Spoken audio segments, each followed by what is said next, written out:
안녕하세요. 구명모 법무사입니다. 제가 개인회생 상담하다 보면 최저생계비에 대한 얘기를 종종 듣거든요. 이 최저생계비는 무조건 보장되는 거 아니냐라는 질문들을 하시는데요. 이러한 최저생계비는 무조건 보장되는 것이 아닙니다. 그래서 이번 시간에는 어떠한 경우에 어떠한 이유 때문에 최저생계비를 보장받지 못하게 되는지 제가 쉽게 설명드릴 테니까 이 영상 참고하시기 바랍니다.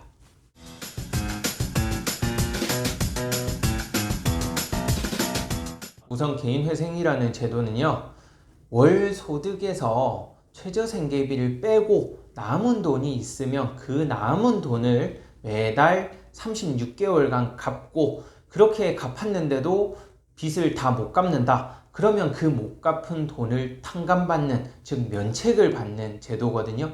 그렇기 때문에 기본적으로는 최저생계비를 보장받는 것이 맞습니다. 하지만 무조건 최저생계비가 인정되는 것은 아니에요. 즉 최저생계비가 최우선적으로 보호가 되는 것은 아니고요. 이 최저생계비보다 우선하는 것이 있는데, 이 우선하는 것이 무엇이냐? 바로 청산가치거든요. 제 영상을 보셨다면 제가 종종 청산가치라는 말을 자주 쓰는 걸 아실 거예요. 이 청산가치가 그만큼 변제금을 정하는 데는 아주 중요한 요소거든요.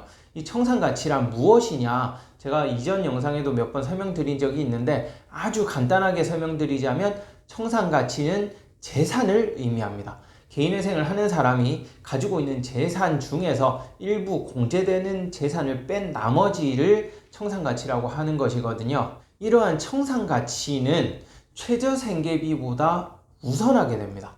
즉 청산가치가 보장되지 않으면 최저생계비는 인정받지 못할 수도 있다는 뜻이죠.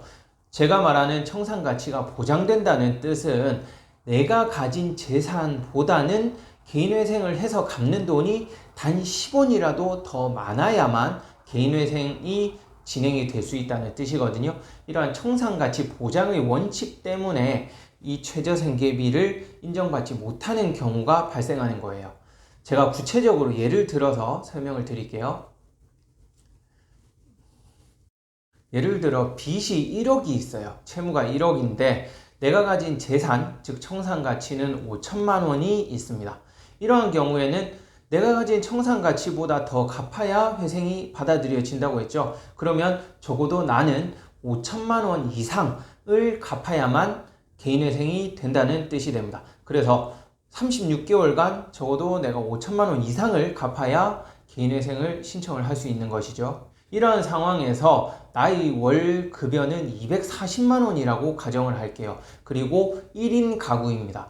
이러한 상태에서 개인회생을 신청한다고 가정했을 때 240만 원의 소득에서 1인 가구니까 최저생계비는 109만 원이거든요. 109만 원을 뺀 131만 원이 매달 갚게 되는 변제금이 되는 거예요.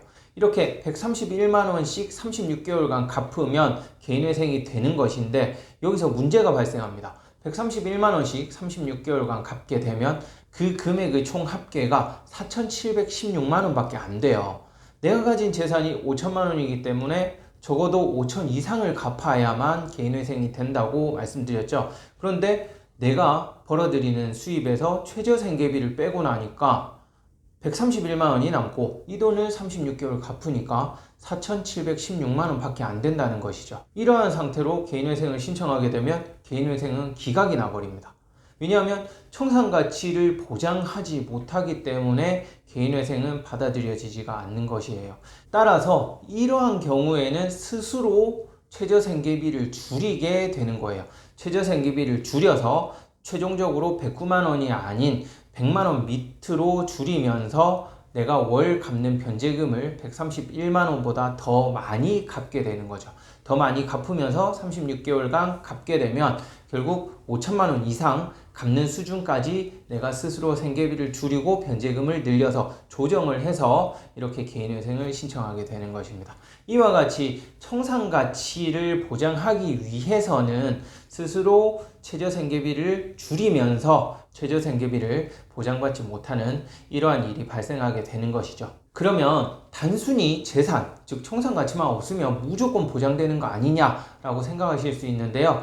문제는 여기에 있습니다. 주식이나 도박, 비트코인 요즘에 상당히 많이 하시는데요. 이렇게 주식, 도박, 비트코인, 기타 사행성 행위로 채무가 발생한 경우에는 이 사행성 행위로 탕진한 금액, 즉 손실본 금액만큼을 계산을 해서 그 돈을 모두 청산가치에 반영을 해요. 이러한 부분은 전국 어느 법원이든 동일합니다.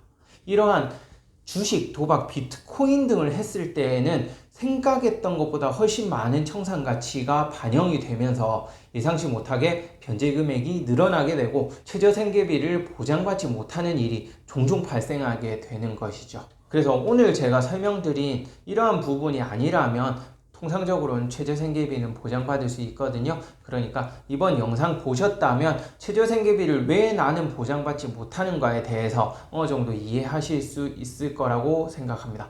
이외에 또 궁금한 사항이 있으시면 위 번호로 언제든지 전화 주시기 바랍니다. 항상 제가 직접 전화도 받고 카톡으로 문의를 주셔도 항상 제가 직접 답변을 하고 있으니까요. 언제든지 문의 주시고 또한 유튜브 영상에 댓글로 질문을 주시더라도 제가 항상 직접 답변을 달고 있으니까 언제든지 궁금한 사항이 있으시면 편하게 연락 주시기 바랄게요. 네, 끝까지 시청해 주셔서 감사하고요. 구독, 신청, 좋아요 꼭 부탁드리겠습니다. 감사합니다.